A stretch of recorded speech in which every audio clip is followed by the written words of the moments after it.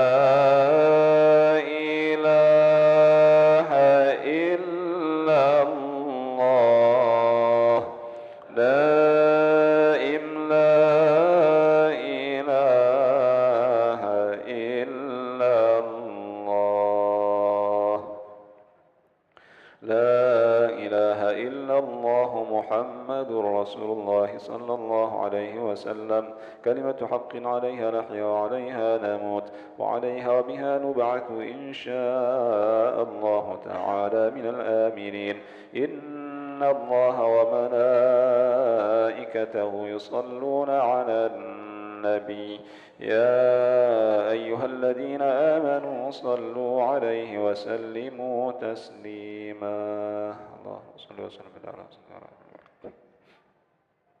أعوذ بالله من الشيطان الرجيم بسم الله الرحمن الرحيم الحمد لله رب العالمين والعاقبة للمتقين ولا عدوان إلا على الظالمين اللهم لك الحمد وإليك المشتكى وأنت المستعان ولا حول ولا قوة إلا بالله العلي العظيم والصلاة والسلام على أشرف الأنبياء والمرسلين سيدنا محمد وعلى آله وصحبه أجمعين اللهم صل وسلم على سيدنا محمد سر حياة الوجود والسبب الأعظم لكل موجود صلاة تحفظنا بها القرآن وتفهمنا بها الآيات وتحفظنا بها سوء القول والعمل والنيات وعلى آله وصحبه وسلم اللهم اغفر لنا ذنوبنا ولوالدينا وارحمهم كما ربونا صغارا ولجميع المؤمنين والمؤمنات والمسلمين والمسلمات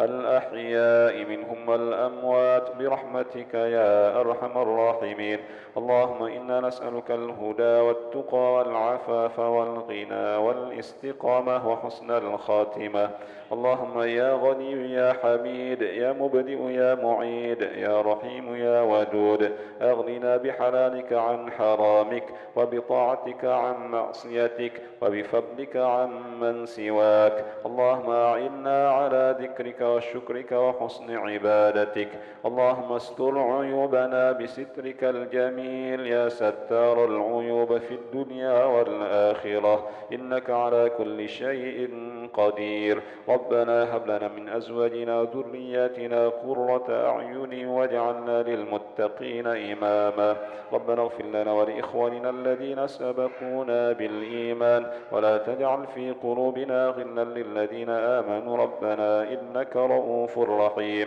ربنا ظلمنا أنفسنا وإن لم تغفر لنا وترحمنا لنكونن من الخاسرين ربنا لا تزغ قلوبنا بعد إذ هديتنا وهب لنا من لدنك رحمة إنك أنت الوهاب ربنا تقبل منا إنك أنت السميع العليم وتب علينا يا مولانا إنك أنت التواب الرحيم ربنا آتنا في الدنيا حسنة وفي الآخرة حسنة وقنا عذاب النار وصلى الله على سيدنا محمد النبي الأمي وعلى آله وصحبه وبارك وسلم فاقض سبحان ربك رب العزة عما يصفون وسلام على المرسلين والحمد لله رب العالمين. الفاتحة. أعوذ بالله من الشيطان الرجيم بسم الله الرحمن الرحيم الحمد لله رب العالمين الرحمن الرحيم مالك يوم الدين إياك نعبد وإياك نستعين اهدنا الصراط المستقيم صراط الذين أنعمت عليهم غير المغضوب عليهم ولا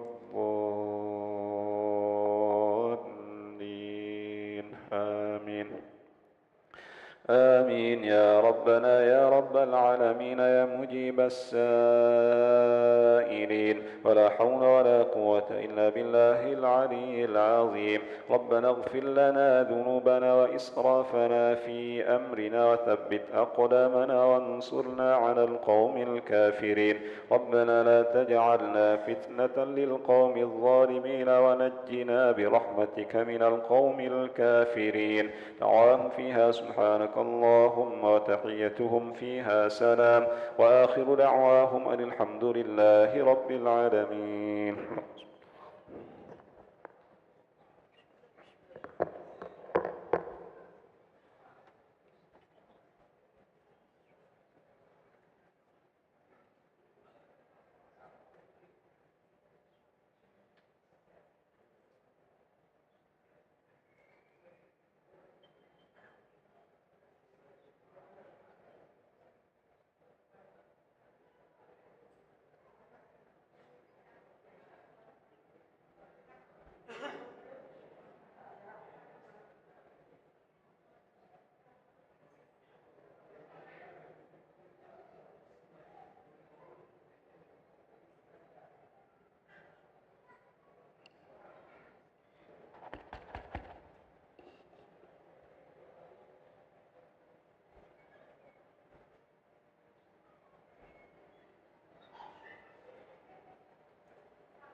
Yus, ni apa kabar ni?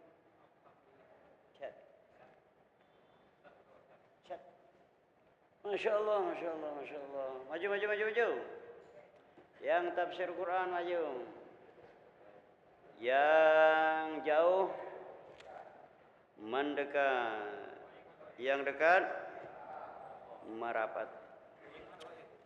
Kak mana, mana, kak mana? Oh iya.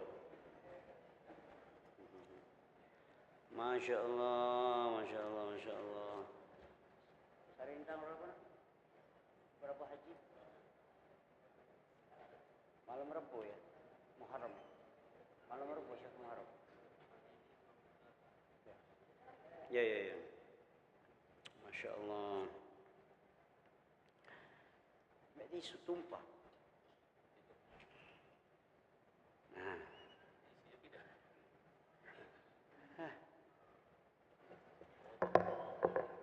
Kena, oh ya Allah.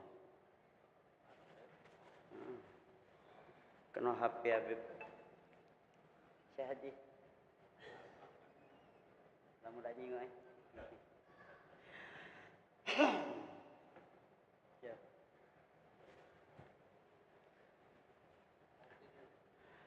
Bismillah, bismillah, bismillah.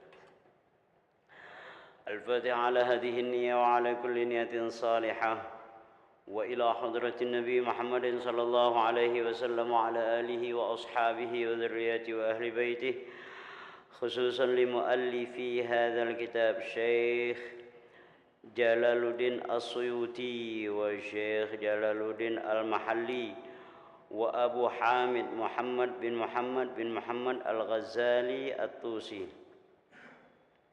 والشيخ محمد بن إدريس الشافعي ولكافة العلماء العاملين والشهداء والصالحين والأئمة المجتهدين والصوفية المحققين ونخص خصوصا لأرواح آبائنا وأمهاتنا وجداتنا وإخواننا وأستاذنا ومعلمينا وأهلنا وأسرتنا ولمن له حق علينا ولمن أحسن إلينا ولمن أوصانا بالدعاء أن الله يغفر لهم ويرحمهم ويعافيهم ويعفو عنهم وأكرم نزلهم ووسع مدخلهم واجعل الجنة مثواهم برحمتك يا أرحم الراحمين. شيء لله ولهم الفاتحة.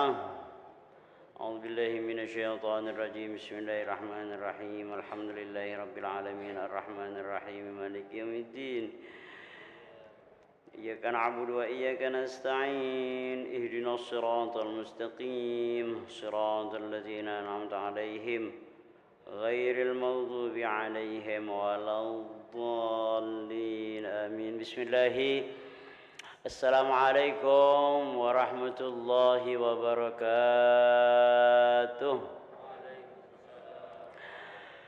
بسم الله الحمد لله رب العالمين وبه نستعين على أمور الدنيا والدين والصلاة والسلام على أشرف الأنبياء والمرسلين سيدنا محمد وعلى آله وأصحابه وأتباعه وأزواجه وأمته إلى يوم الدين.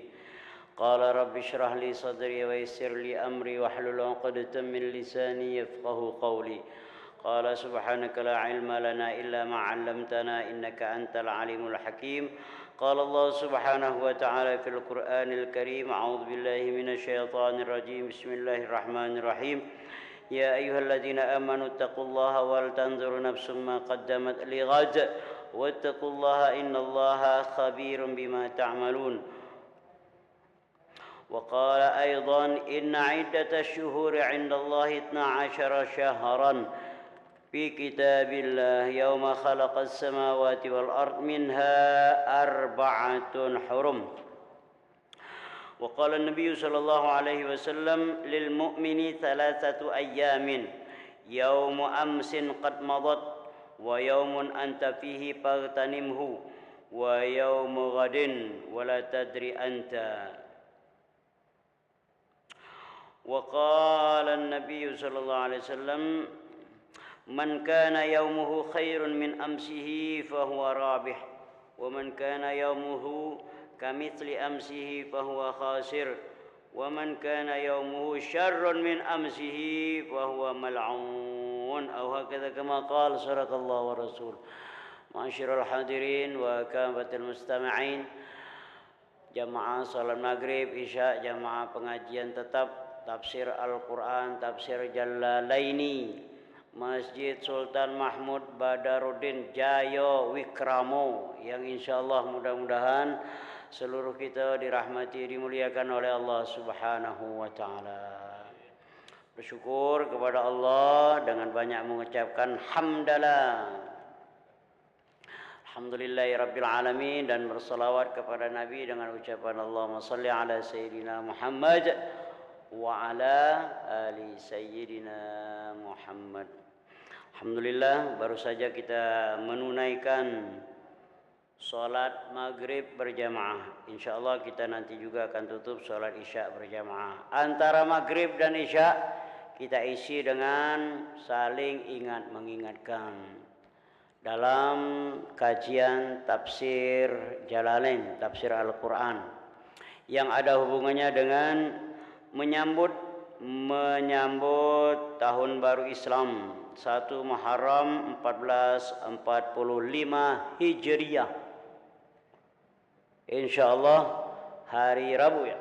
Hari Rabu kita akan memeriahkan tahun baru Islam, menyambut tahun baru Islam 1 Muharram 1445 Hijriah. Jadi jarak antara Nabi dengan kita ini 1445 tahun. Jadi Nabi hidup dengan kita ini jaraknya 1445 tahun. Ya, ini menandakan bahwa ajaran Nabi ini memang benar.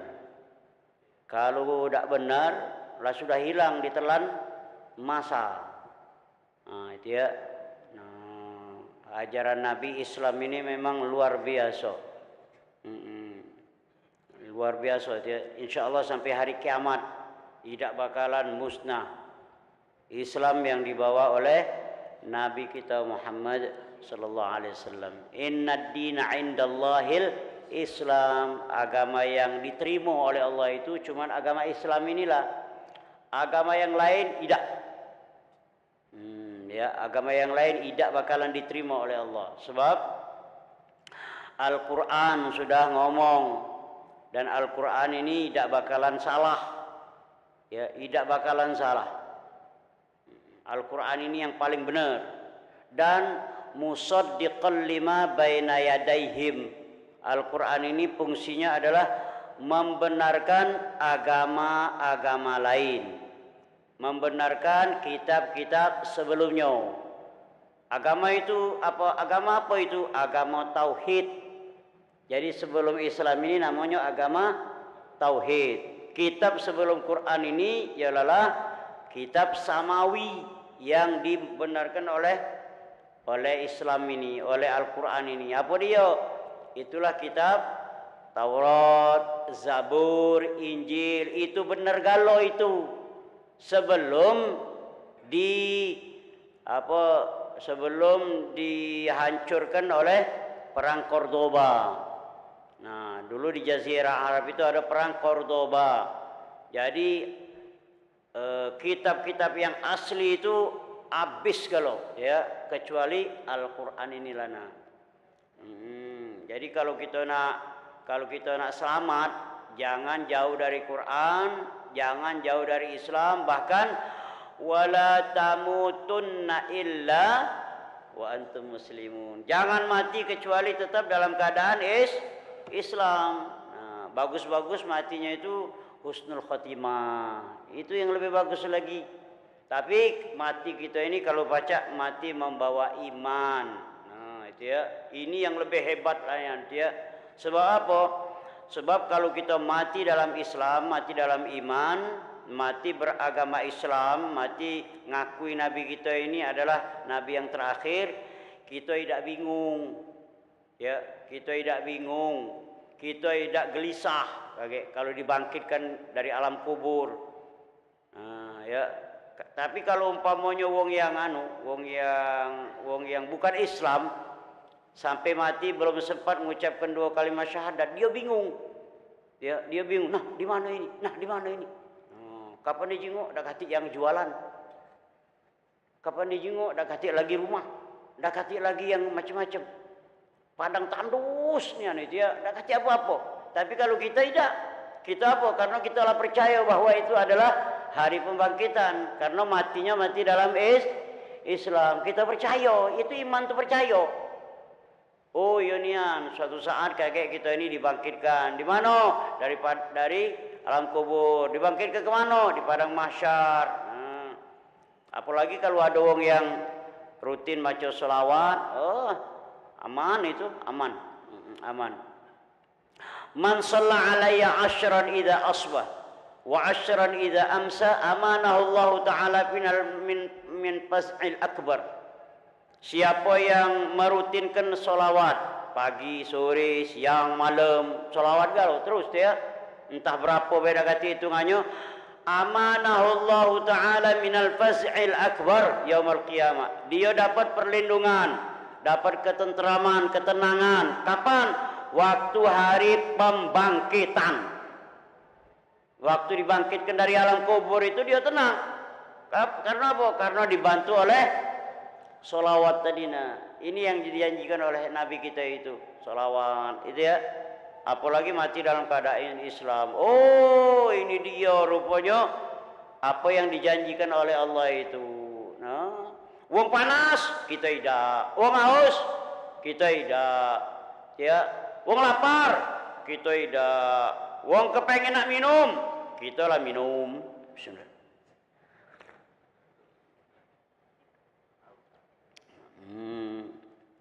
Ini menangnya Ustadz tak kamu? Menangnya Ustadz ini. Baca minum duluan. Iya, aman kita. Wala tamutunna illa wa antum muslimun. Nah, bukan main itu ya, masih. Nah, kita ini statusnya mana Pak Amir? Statusnya kita ini adalah ikhwanun Nabi, yaitu dulurnya Nabi kita nih. Dulur Nabi, saudaranya Nabi. Sayati 'alan nas wa hum ikhwani. Akan datang satu masa mereka adalah saudara-saudaraku, dulur. Nah, dulur itu ya. Wa man nahnu ya Rasulullah. Jadi kami ini siapa? Uji sahabat. Kami ini siapa ini? Kami yang senantiasa sholat dengan engkau. Kami yang senantiasa mendampingi engkau. Jadi kami ini siapa? Nah, wa antum ashabi, kamu adalah sahabatku. Jadi mal farqu bainal ikhwan wal ashab? Apa beda antara saudara dengan sahabat? Nah, timbul pertanyaan waktu itu, waktu Nabi masih hidup. Apa beda antara sahabat dengan saudara, dengan dulur? Nah, kalau kamu uji Nabi dia, kalau kamu beriman dengan aku wajar. Kamu hidup sezaman dengan aku, kamu menyaksikan aku, bahkan ada sebahagian kamu yang menyaksikan mukjizat. Nah, tapi yang hidup di akhir zaman kakek tidak bertemu dengan aku, tidak pernah nyingok aku, apalagi nyingok mukjizat aku. Tapi mereka yu'minu Nabi. Mereka adalah beriman kepada aku, percaya dengan aku. Siapa itu? Kita ini nak. Bukan kamu tuh dengar tidak? Kita ini. Nah, ada yang pernah hidup dengan sahabat? Nah, janganlah hidup sezaman dengan Nabi. Nyingok Nabi lagi belum pernah. Kecuali wong yang ada pilihan. Nah, wong yang pernah bermimpi dengan Nabi. Aduh, wong yang hatinya memang bersih gitu ya. Wong yang at-takhalli, wong yang ngeluar ke sifat-sifat yang tidak baik. At-tahalli, ngisi hatinya itu dengan sifat-sifat yang baik. Wat-tajalli, wong yang memang khusyuk dalam ibadahnya dia. Nah, bukan main, pacak nyingok Nabi, pacak bertemu dengan Nabi, tapi bertemu dengan nur, cahaya. Bukan temu raih Nabi nian, bukan. Nabi kita itu nurun fauqa nurin, cahaya di atas cahaya. Mana nak nyingok Nabi? Kecuali orang yang memang dikehendaki oleh Allah Subhanahu wa taala. Nah, kita belum pernah ya. Jadi Mir, Pak Amir itulah pernah lu nyingok Nabi? Belum pernah. Karena apa? Karena memang masih kotor. Belum banyak amal, belum banyak sholawat. Paling-paling sholawat 3, 5, 7, 10 kali sebelum tidur.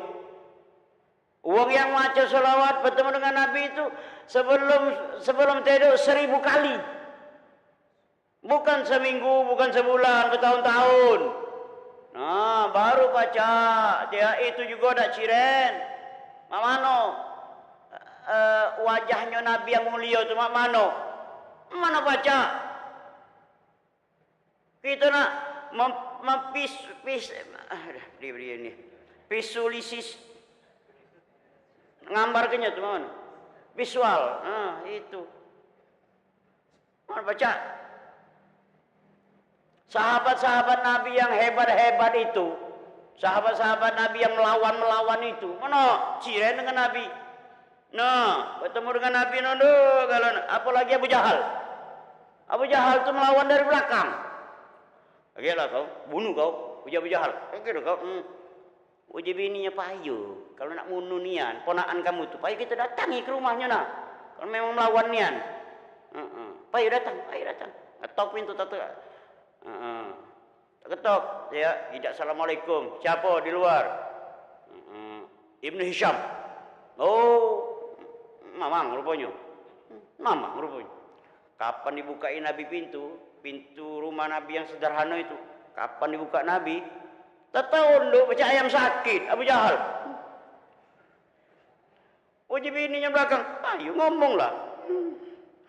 Tak baca nyunga. Saking wibawanya wajah Nabi yang mulia itu, yang wibawa itu, ngomonglah. Sudahnya noleh dengan bininya, balik begitu, balik. Ujian Nabi, bukan nama mana bang? Balik. Abu Jahal itu melawan. Sampai ke rumah, apa kau? Jadi bulan-bulanan bininya, melawan dari belakang kau tu. Yang depan tadi bicara em sakit. Apa ya Abu Jahal? Kau tu betino. Tak terti kau. Kau tahu tak? Mak itu Nabi muka tadi, Muhammad muka pintu tadi, gingok macan doi kok di sini nah. Nak makan aku, mana baca aku nak nyungak. Ujian Nabi di kiri kanan Nabi tu nah, ada macan doi kok nah. Nah, mana? Apa aku dak geger aku? Nah, itu dia. Nabi yang lain tak katik, sahabat-sahabat yang lain tak katik yang baca ngambar ke rai Nabi itu nah, ya. Ya. Nah itu ya. Itulah kira-kira.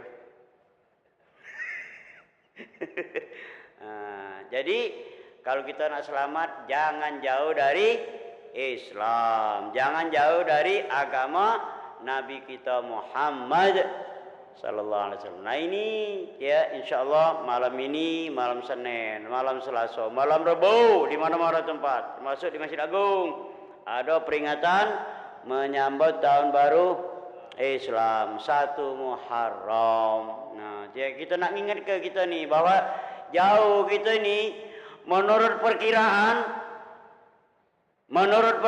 dunia ini habis di 1445, 1500. Jadi kalau 1445 nak berapa?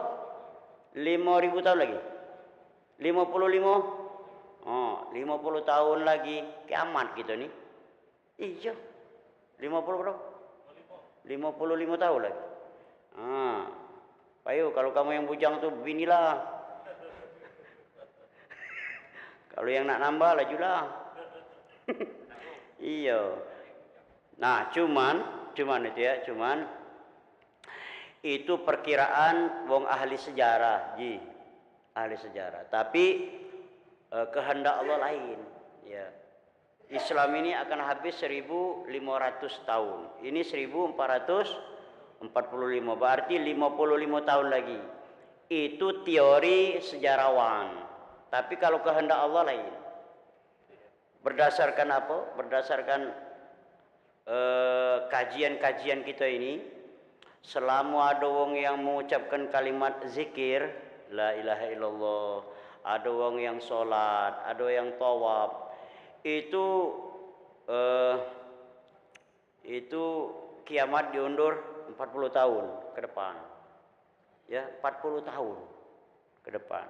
Besok, itulah 40 tahun lagi. 3 hari 3 malam, wong yang tawaf, sholat, berzikir, azan, mengucapkan kalimat lafzul jalalah, Allah, Allah, Allah, diundur 40 tahun. Jadi kalau 3 hari wong yang mengucapkan ini berarti 120 tahun. Sementara ahli sejarah tadi ngomong masih jauh, selama kiamat ni. Iya. Masih lama kiamat ini rupanya. Ada lagi teori, kalau ada masih tangisan budak kecil, kalau ada wakyeng, kalau ada wong-wong tua yang bangun malam sholat tahajud, ya. Kalau ada tangisan budak kecil, ada wong malam sholat, ya. Ada lagi wong yang buka masjid jam 3:30, 4. Itu kiamat diundur 40 tahun juga. Jadi selagi ada wong yang betino galak beranak, lama kiamat nih. Iya, lama. Ini teori, bukan teori, ini kajian. Tapi kalau teori tadi mah itulah. Takut tak dengan kita dengan kiamat? Takut tak kita dengan kiamat? Jangan takut. Takut tak kita dengan kematian? Jangan takut. Disitulah Allah akan membuktikan janji balasannya itu. Iya. Kita tidak bakalan nyingok apa dia suasana surga itu mak mano. Kita tidak bakalan pernah terjingok balasan kita sholat berjamaah, berzikir, majlis, ya, wong yang taat dengan mak bapak. Oh, bukan main. Kita yang nafkahi bini dengan anak-anak, bini yang berkhidmat dengan kita, tak bakalan kita terjingok kecuali melalui kematian dan kiamat. Nah itu ya. Apalagi wong yang kalah bersedekah. Iya, wong kalah bersedekah. Wong yang kalah maca tasbih. Nah, dalam Al-Quran yang pernah kita baca yang pertama itu ya, yang dulu-dulu juga, itu ada ayat yang menggugah hati kita. Laula akhartani ila ajalin qarib fa asaddaqa wa akum minas salihin. Nah, itu ayatnya dia. Jadi wong yang mati-mati yang ada di alam barzakh. Ini alam barzakh dulu ya, belum di surga. Siapa yang mati-mati yang ada di alam barzakh, di alam kubur itu, laula akhartani ila ajalin qarib. Kami kepengen supaya hidup dengan la asaddaqa, kami kepengen nak sedekah, wa akum minas salihin, jadi wong yang soleh. Apa itu? Salah satunya maca tasbih. Saking besarnya pahala sedekah dan maca tasbih itu. Nah, jadi wong kuburan itu dua iko ini. Kalau seandainya ya Allah izin ke kami hidup dengan baik, ya, apa dia idan haji, idan salat, idan apa-apa, yang dua iko ini nah dia. Yang pertama lidahnya mengucapkan subhanallah, subhanallah. Saking besarnya pahala maca tasbih itu nah. Makanya banyak maca tasbih.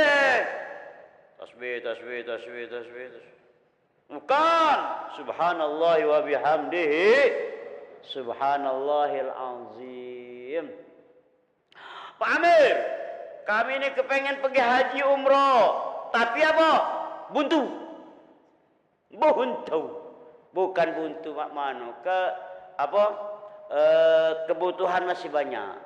Anak-anak masih sekolah, ya. Ada yang kuliah, ada yang pesantren. Oh, mak mano?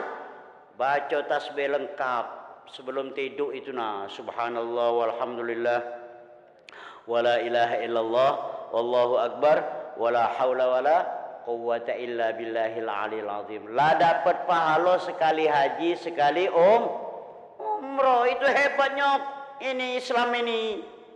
Tidak pula lah dia. Sebab apa?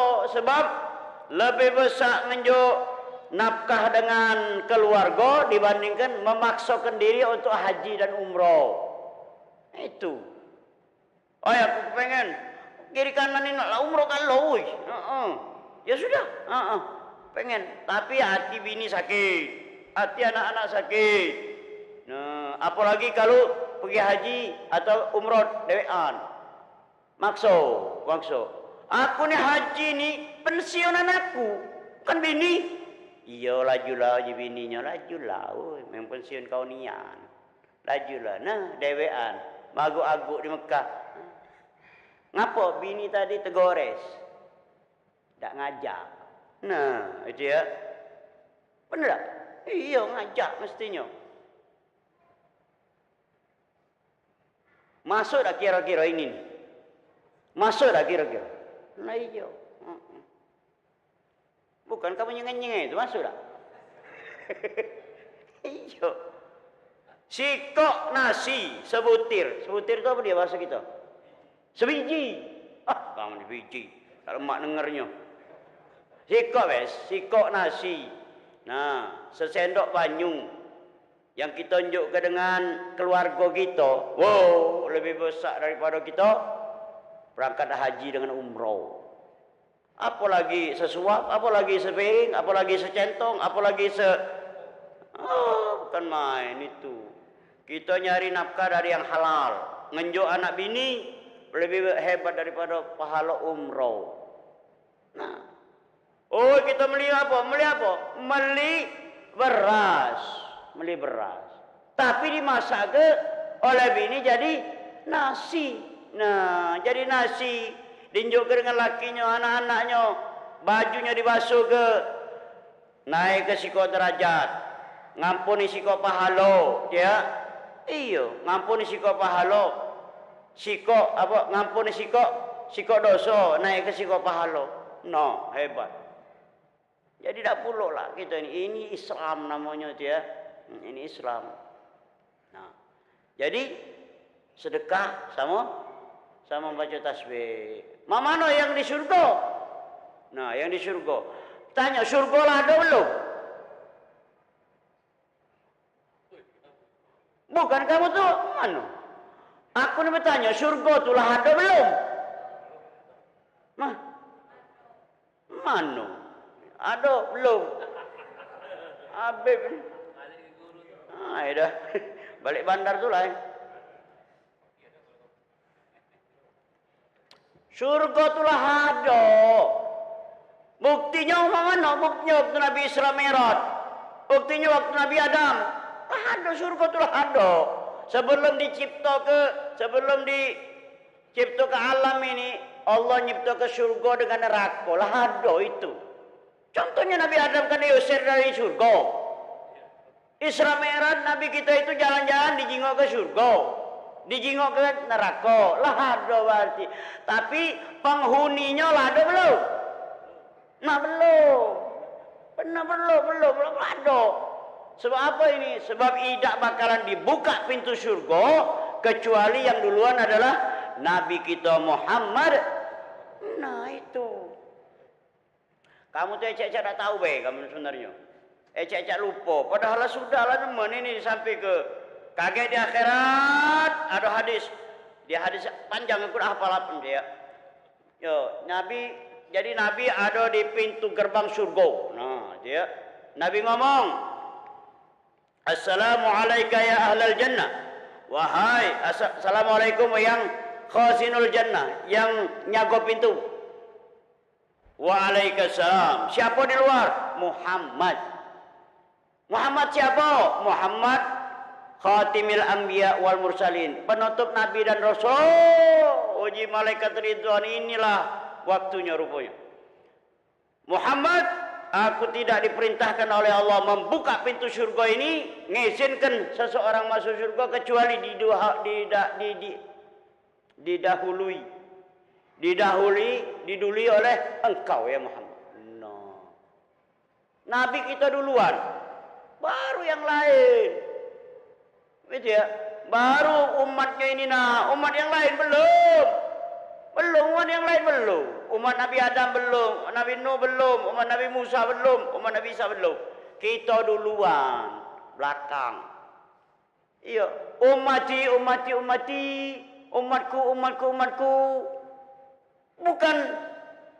Bukan apa? Keturunan bukan umat. Nah, masuk. Nah, dia. Nah, jadi yang di dalam surga itu siapa? Ceramah depan kamu nih. Ada reaksi. Yang dalam surga itu siapa? Itulah para malaikat dan bidadari. Ada lagi siapa? Nah, siapa itu? Ruhus syuhada. Ar-ruh wong yang mati syahid. Itulah keistimewaan wong yang mati syahid itu, Beb. Nah, jasadnya belum masuk surga tapi rohnya lado di dalam surga. Nah, itu hebatnya itu. Makanya luar biasa dia. Siapa Pak Amir yang mati syahid itu, Pak Amir? Yang mati syahid itulah yang berjuang, berperang di jalan Allah waktu Rasulullah Shallallahu Alaihi Wasallam masih hidup. Itu yang syuhada Uhud, wong yang mati syahid waktu perang Uhud, waktu perang Badar, waktu perang Khandaq, waktu perang Mu'tah, waktu perang banyak apa perangan itu nah, Fathu Mekah, kan banyak yang mati syahid itu.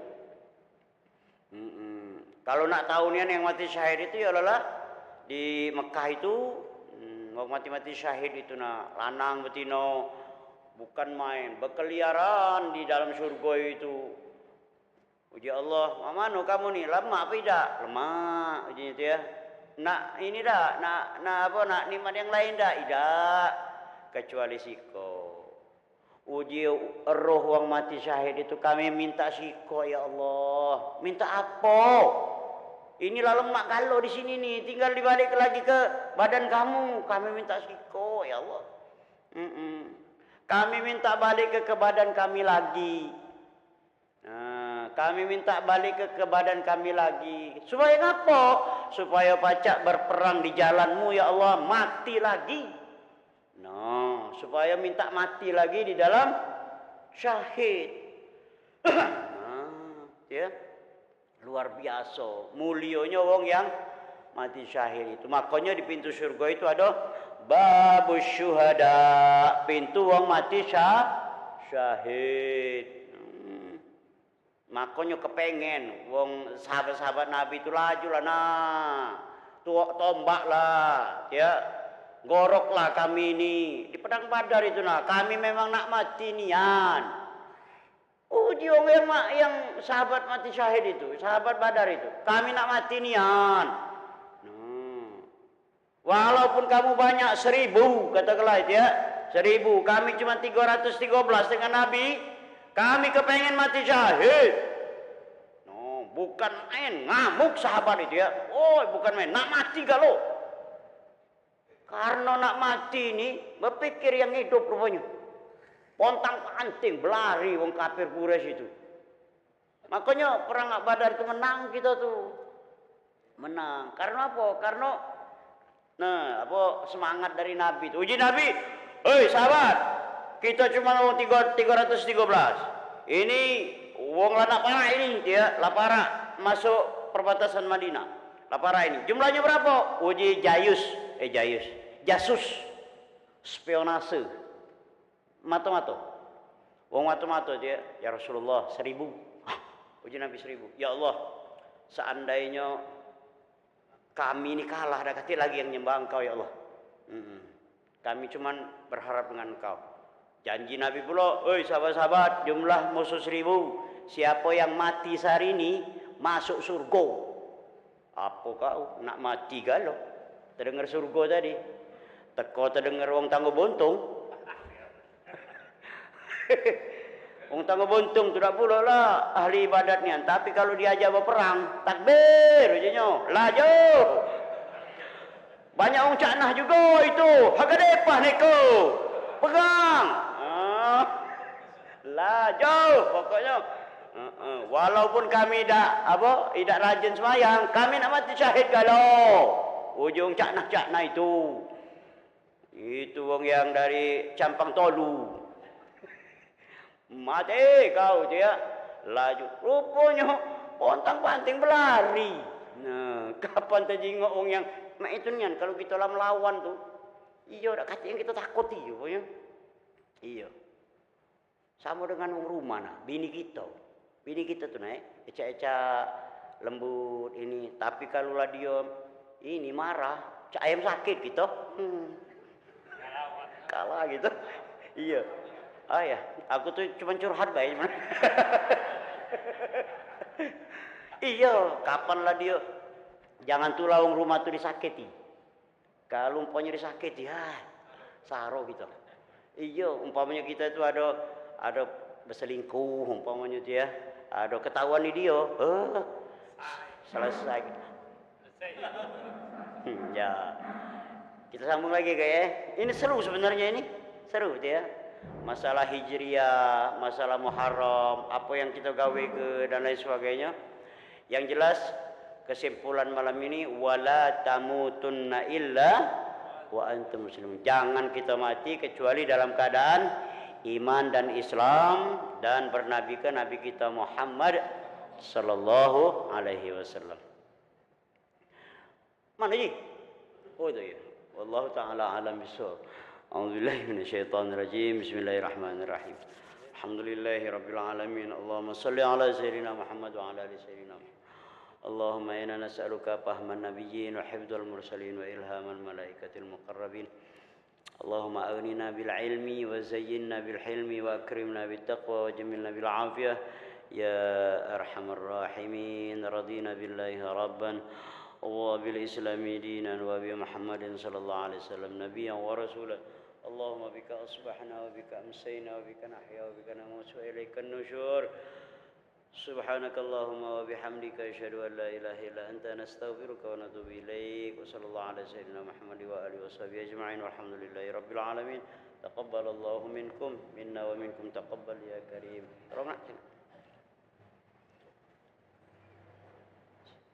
tolong sini.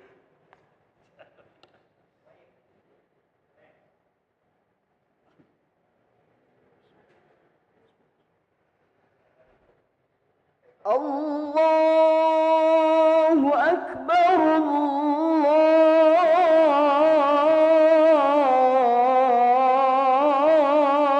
الله أكبر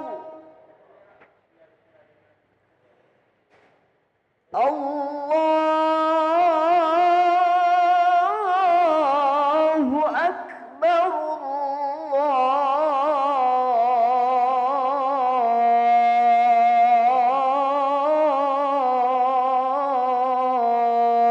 أكبر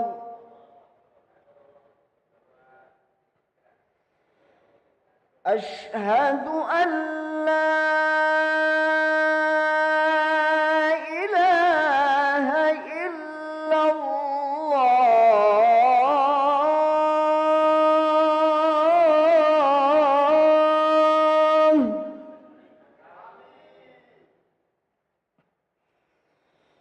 أشهد أن لا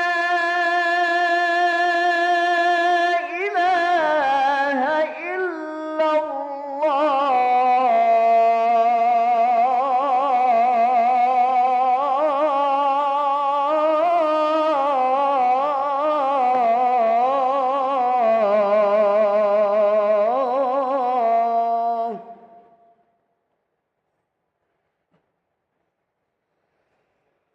أشهد أن محمدًا رسول الله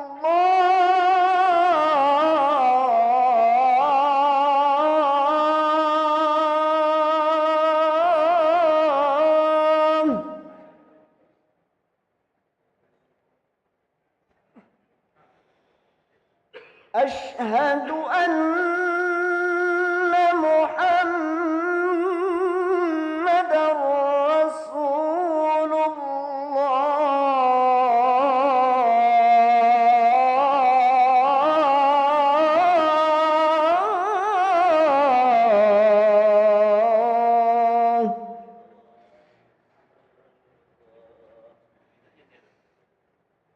حي على الصلاة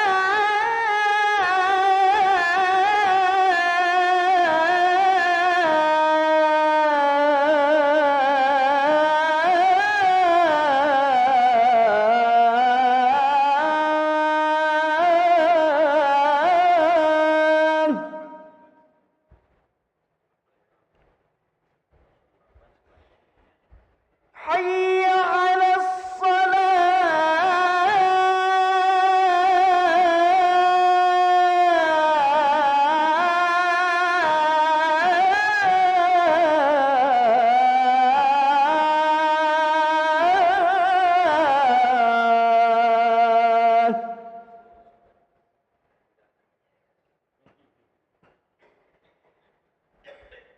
حي على الفلاح.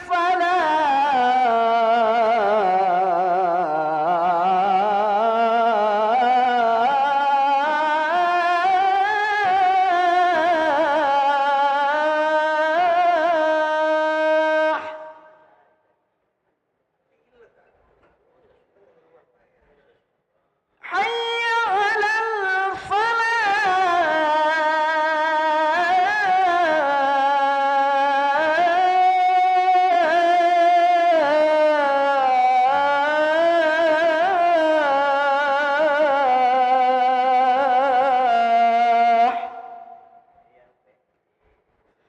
الله أكبر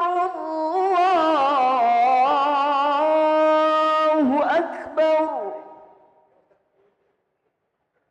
لا إله إلا الله.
Bismillahirrahmanirrahim. Assalamualaikum warahmatullahi wabarakatuh.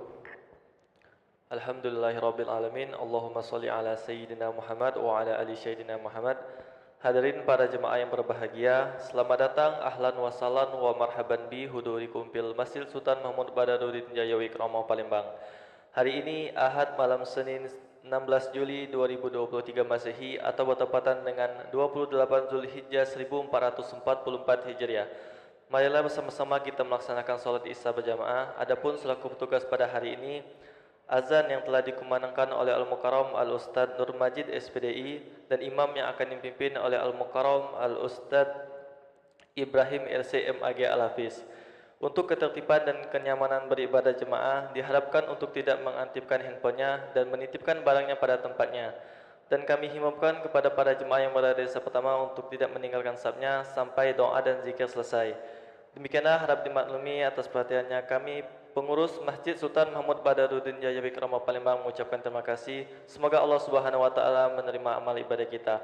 Amin ya rabbal alamin. Wassalamualaikum warahmatullahi wabarakatuh.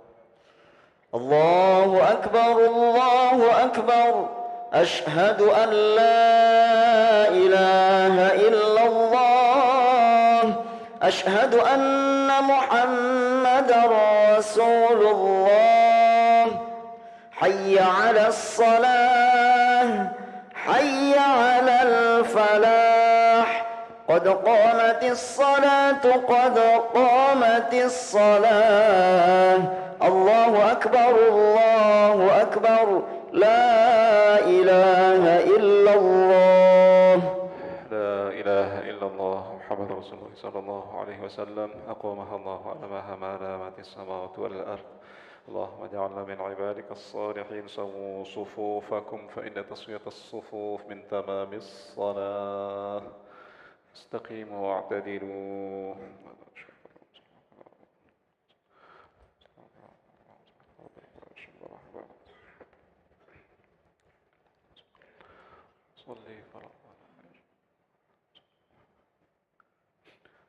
الله أكبر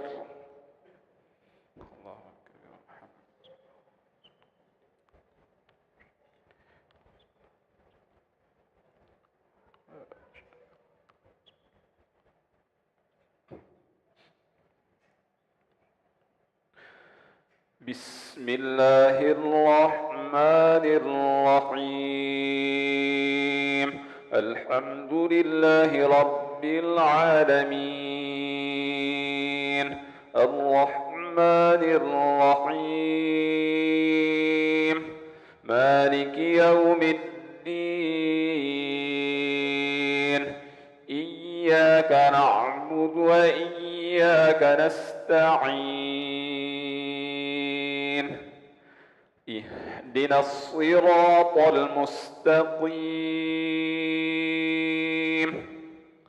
صراط الذين أنعمت عليهم غير المغضوب عليهم ولا الضالين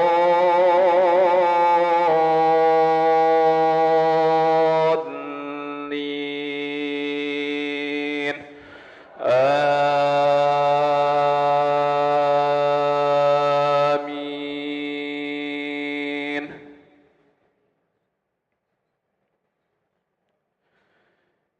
إن الله لا يظلم الناس شيئا ولكن الناس أنفسهم يظلمون ويوم يحشرهم كأن لم يلبثوا إلا ساعة من النهار يتعارفون بينهم قد خسر الذين كذبوا بلقاء الله وما كانوا مهتدين وإما نرينك بعض الذي نعدهم أو نتوفينك فإلينا مرجعهم ثم الله شهيد على ما يفعلون ولكل أمة رسول فإذا جاء رسولهم قضي بينهم بالقسط وهم لا يظلمون ويقولون متى هذا الوعد إن كنتم صادقين قل لا أملك لنفسي ضرا ولا نفعا إلا ما شاء الله لكل أمة أجل إذا جاء أجلهم فلا يستأخرون ساعة ولا يستقدمون قل أرأيتم إن أتاكم عذابه بياتا أو نهارا ماذا يستعجل منه المجرمون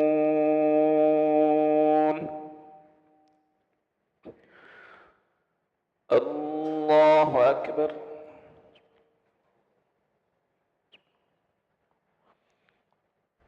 سمع الله لمن حمده ربنا لك الحمد رب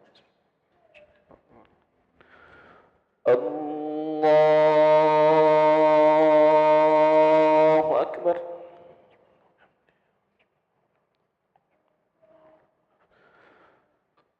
الله أكبر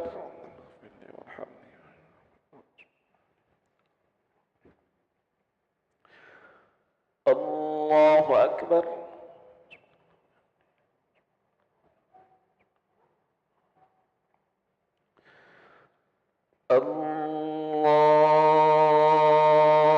الله أكبر بسم الله الرحمن الرحيم الحمد لله رب العالمين الرحمن الرحيم مالك يوم الدين إياك نعبد وإياك نستعين اهدنا الصراط المستقيم صراط الذين أنعمت عليهم غير المغضوب عليهم ولا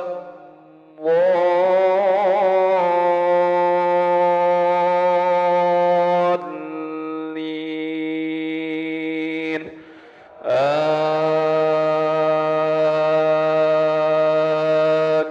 آمين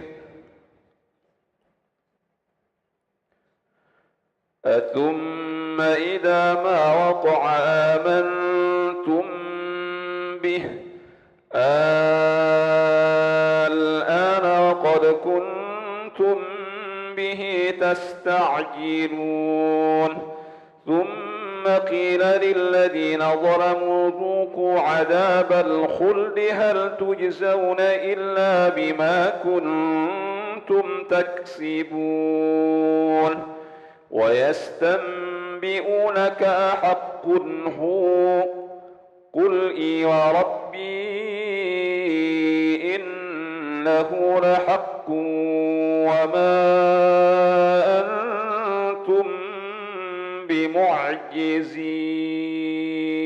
بمعجزين الله أكبر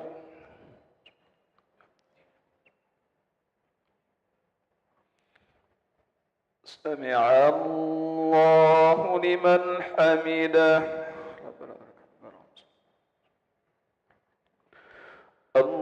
الله أكبر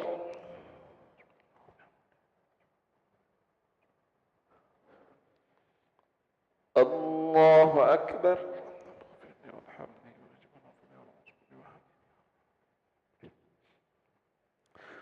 الله أكبر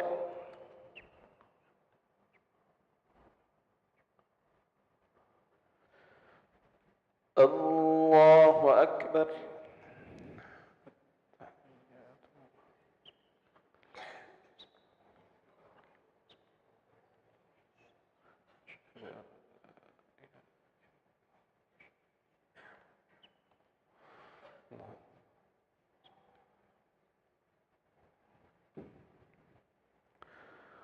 الله أكبر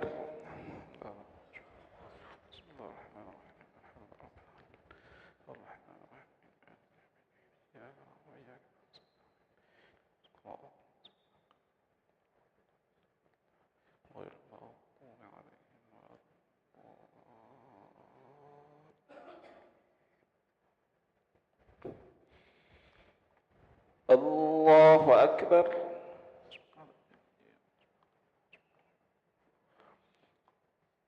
سمع الله لمن حمده.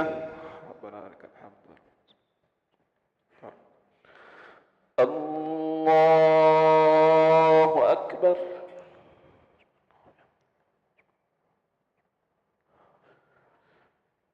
الله أكبر.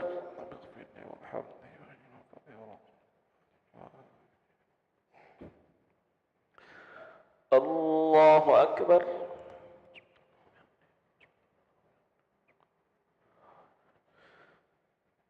الله أكبر.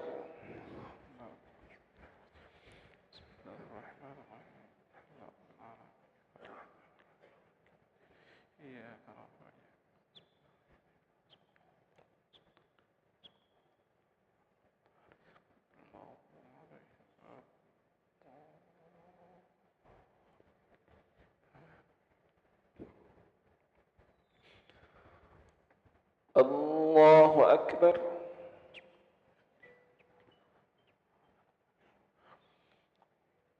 سمع الله لمن حمده. الله أكبر.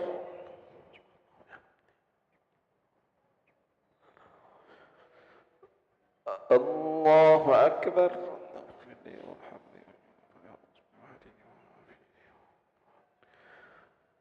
الله أكبر.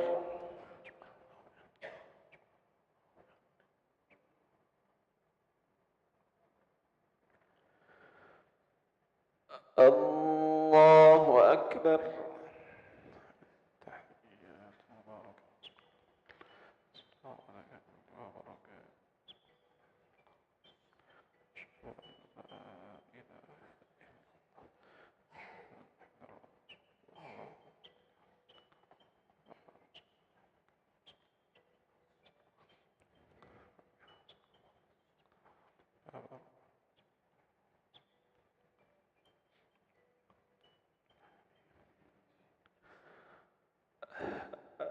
السلام عليكم ورحمة الله. السلام عليكم ورحمة الله.